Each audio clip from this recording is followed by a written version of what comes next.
Salut la compagnie, c'est Jules Melon et aujourd'hui dans un Pro Ciné Critique, je vais vous parler d'une comédie dramatique française que je viens d'aller voir au cinéma, même si tel que vous la voyez, cette vidéo sera publiée le lendemain parce que hier, pour vous donc, je me suis enchaîné Terminator Dark Fate et fait un grand écart stylistique avec Hors Norme, le 7e long métrage du duo Olivier Nakache et Eric Toledano, dont je n'avais vu d'eux jusque-là que le fameux Intouchable, comédie française récompensée et acclamée dans tous les sens, que j'avais bien aimé à l'époque, mais pas ultimement non plus. Pas forcément mon style de comédie dramatique, certes touchante, mais un petit peu pleine de bons sentiments.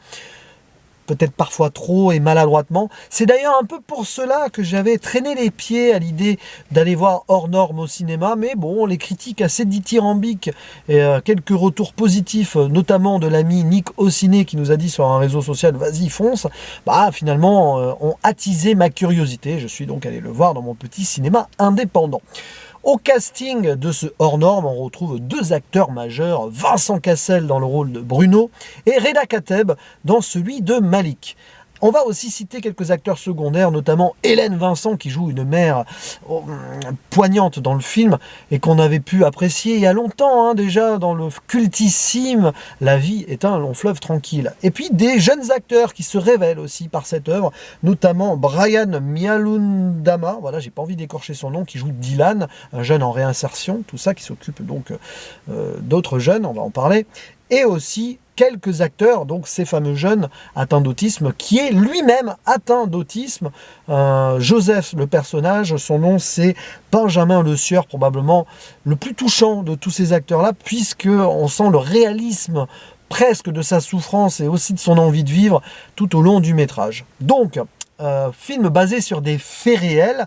Olivier Nakache et Eric Toledano en avaient même fait un documentaire, je crois, en suivant les véritables on va dire, responsables des associations dépeintes dans le film. Alors évidemment, les noms et tout ont été changés, mais ce qu'on voit dans le film, c'est pratiquement la réalité. C'est pour ça que d'ailleurs, que l'ensemble est fort touchant.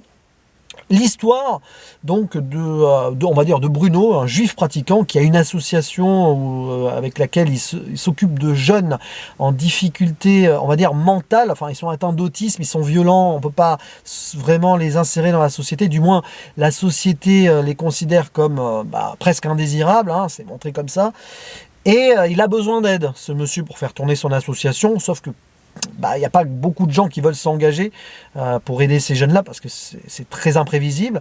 Et du coup, il va compter sur son pote, on va dire ça comme ça, Malik, qui est lui un maghrébin musulman de Saint-Denis, il me semble, si je ne dis pas de bêtises, et qui lui s'occupe de jeunes en réinsertion sociale, anciens délinquants ou dans la misère.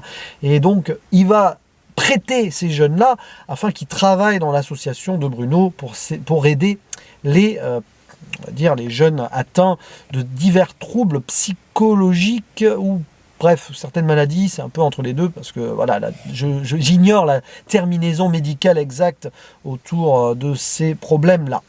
Et donc, c'est une association improbable, quelque part, venue de deux communautés différentes. Donc déjà, le film brise le stéréotype du « un juif, un arabe, il ne peut pas s'entendre et tout ». Bon, c'est quand même des grosses ficelles également, mais comme c'est des faits réels, c'est vraiment ce qui sont encore actifs aujourd'hui, ce sont des vrais gens derrière, et ben finalement ça passe. Et donc on va suivre le combat, vraiment c'est le mot, le combat de Bruno et de Malik, qui vont en plus devoir se dépêtrer de l'inspection sociale qui met le nez là-dedans, parce qu'en fait les jeunes en réinsertion sociale qui s'occupent de ces jeunes autistes, ils n'ont pas de diplôme, ils ne sont pas qualifiés, donc on est au-delà de la légalité. C'est d'ailleurs pour cela que le film s'appelle Hors Norme.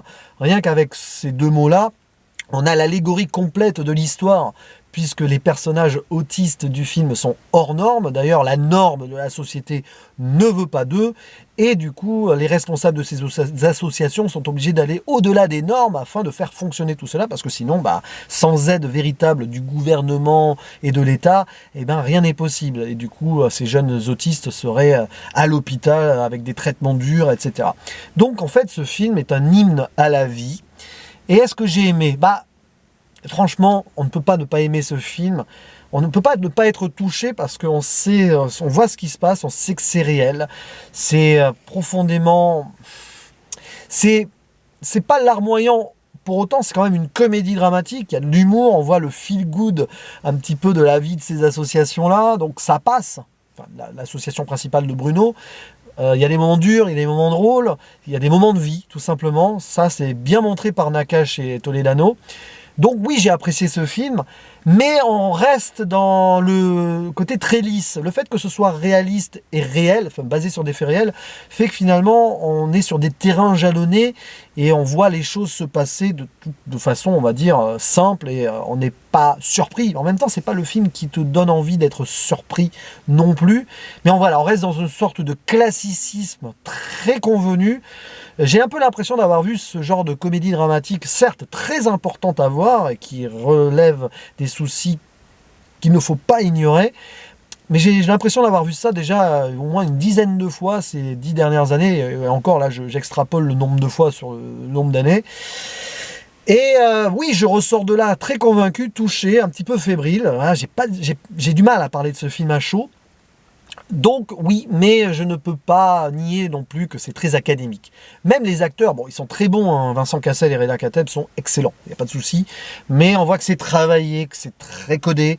Ils ont beaucoup bossé leur rôle avec probablement les personnages réels derrière. Et ça manque, on va dire, pas de folie, parce qu'il en faut pas, c'est réaliste, mais comment expliquer ça? Ça manque d'une vision un peu différente de ce qu'on pourrait avoir d'habitude sur ce genre de films sociaux.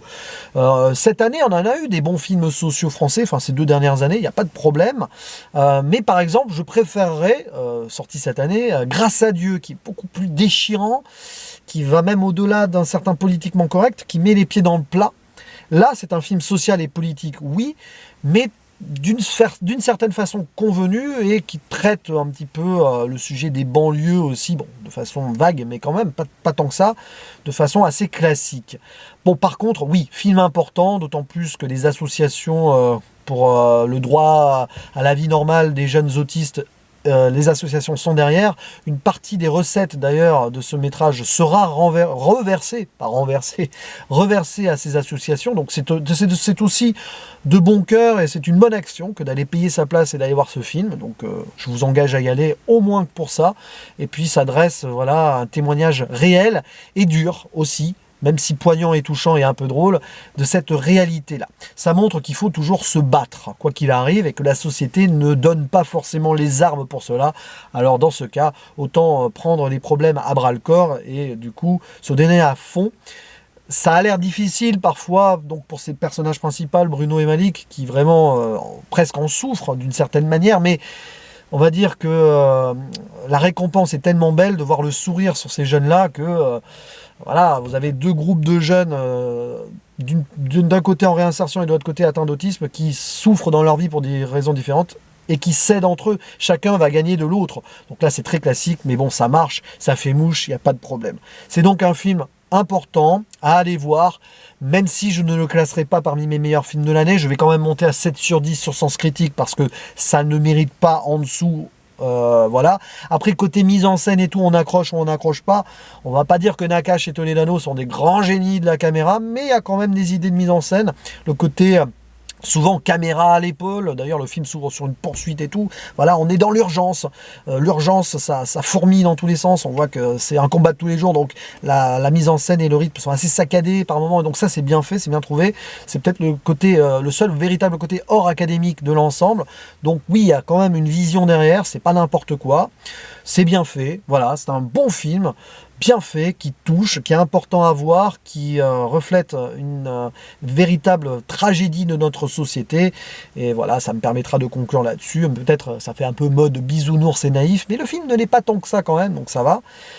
Bah oui, il faut soutenir ce genre de projet, on en a besoin, mais ce serait bien qu'il y ait un peu plus de quelque chose de différent, voilà, qui touche plus personnelle sur ce genre de long métrage là, et pas que ça donne l'impression que ce soit interchangeable d'une thématique à l'autre sur les mêmes problèmes donc de société. Voilà, c'est un petit peu le souci que j'ai avec ce film là, malgré tout, là où François Ozon, avec Grâce à Dieu, avait réussi à sortir d'une certaine forme de classicisme avec une narration particulière et un côté voilà. Bon, après évidemment c'est pas à moi de juger non plus tout cela. Bref, hors norme, c'était mon avis dessus. Et je vais pouvoir me poser maintenant et réfléchir sur ce film, parce que oui, forcément, il ne laisse pas indifférent. Je vous dis à la prochaine. Ciao.